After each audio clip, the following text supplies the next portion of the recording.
The Canaanite woman's faith. This is one of my favorites. Jesus left that place and went to the district of Tyre and Sidon. Just then, a Canaanite woman from that region came out and started shouting, "Have mercy on me, Lord, Son of David. My daughter is tormented by a demon." But he did not answer her at all. And his disciples came and urged him, saying, "Send her away, for she keeps shouting after us." He answered, "I was sent only to the lost sheep of the house of Israel." But she came and knelt before him, saying, "Lord, help me." He answered, "Is it not fair to take the children's food and throw it to the dogs?" She said, "Yes, Lord, yet even the dogs eat the crumbs that fall from their master's table." Then Jesus answered her, "Woman, great is your faith. Let it be done for you as you wish." And her daughter was healed from that moment. What do you think it says as that the act of faith from this woman is saying even the dogs eat the crumbs from their master's table, to kind of compare herself to the dogs, but say to lower herself, but say even so,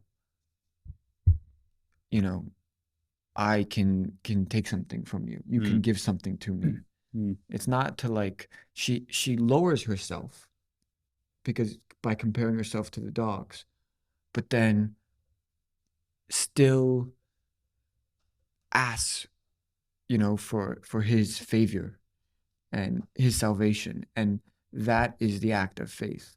I mean, what do you think that says about what is trying to be, what faith is in general, as portrayed in this passage? Is that for me? For either of you. Well, originally, I would like to say, I'm not sure.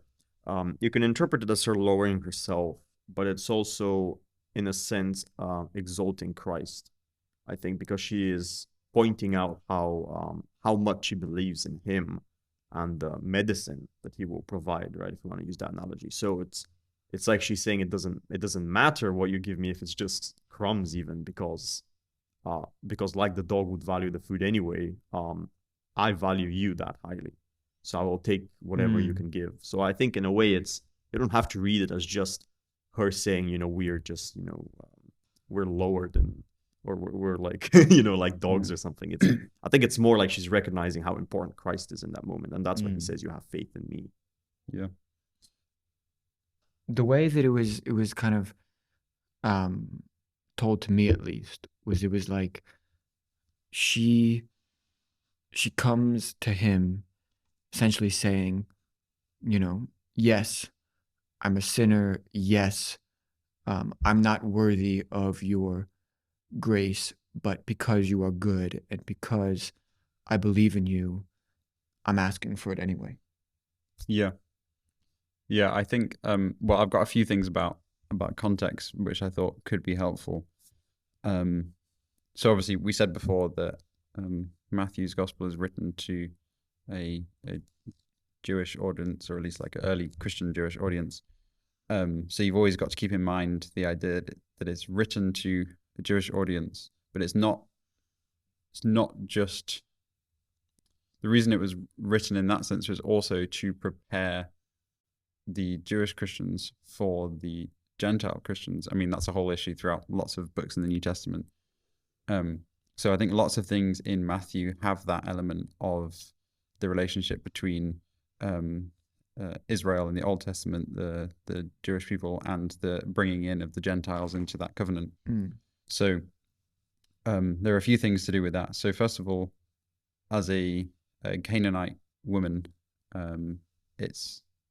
she's a Gentile, basically. Okay. So when Jesus is ministering with Gentiles, it's basically the exception, because most of his ministry was towards the Jews of the time. So there are a few things that are kind of interesting about this. So you can kind of see her as an outsider, someone who's outside of that kind of like Jewish culture that Jesus would have grown up in, and obviously the Jews were expecting a Messiah. So there's an interesting link, and I can thank Jonathan Peugeot for this. This is not my connection, but an interesting link between the mentioning of the dog and the Canaanites, and also this the word that's used for dog here. There are two different words for dog in the New Testament. One is kind of a wild, bad, in Revelation talks about like outside of the dogs, outside of the city. But there's also a sense of like a pet. It's a more kind of homely dog, and that's the more friendly usage here. So it's not necessarily as offensive as it might sound in English. So there's a link between Caleb and the Canaanites, because Caleb in the Old Testament was one of the spies that went into the land. He spied it out. He was one of the truthful spies, or at least the unafraid spies who came back and said that the land was good. Caleb is linked to the word dog in Hebrew. So there's a kind of a link going on between Caleb and dog. There's a link going on between Caleb, the Canaanite, and the dog. And he was given the outside of the city of Hebron. So he's kind of person who's on the peripheries, who's on the outskirts. He's this kind of dog figure. There's kind of a play on words there. So when Jesus is talking to this woman and she says something about the dog, it's almost like a reference to that outside figure, Caleb, who was a Canaanite, but was part of Israel as ethnically, I guess, an outsider being brought in. So I think there's something going on here with Matthew talking about the outside, the Gentiles being brought in, and it is, in a sense, it's kind of, well, here we have a primarily it's like, well, this is the children's bread, but we're giving it to the dogs. So there's kind of like an order of delivery, but that doesn't necessarily mean an order of importance, because it's like Jesus and Paul talk about coming first to the Jews and then to the Gentiles, but it's with the aim of including the Gentiles in. So I don't know if that's something that's useful to talk about, but I think that's quite interesting. It's a really fascinating account because it's a bit jarring when you first read it. Yeah, I mean, It feels a bit offensive. The way he answers her at first, saying, "Is it not fair to take the children's food and throw it to the dogs?" Makes it, that initially sounds like an offensive thing to say when she's asking for his help. Yeah. But it's almost like a test. Yeah. Because her response to say, yes, but, even dogs and whether that, like as you said, refers to Gentiles or is like, we're all included in your message applies to all of us, even those who are not, part of the descendants of Abraham. Yeah, and that takes great faith to be able to accept that. Yeah. To be able to, like, for her to realize that Jesus had the power to heal her and her, her family, her situation. There's also not just for the Jews. Yeah. There's also a point. There's I've been reading a lot of Kierkegaard recently, and there's a point when he talks about faith and he talks about the shift from like asking for something or taking something versus moving into faith, which is receiving something, and that shift of receiving things from God rather than like taking from it. And so it seems like there is an element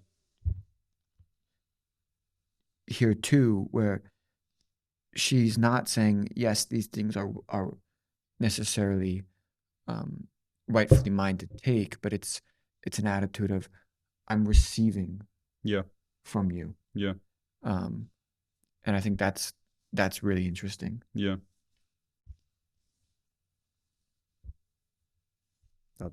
I have no more to add. Okay. There's another I think subtle reference, which is the reference in 1 Kings 17, so Elijah, who will maybe come up later in if we get that far. Elijah heals a widow's son, and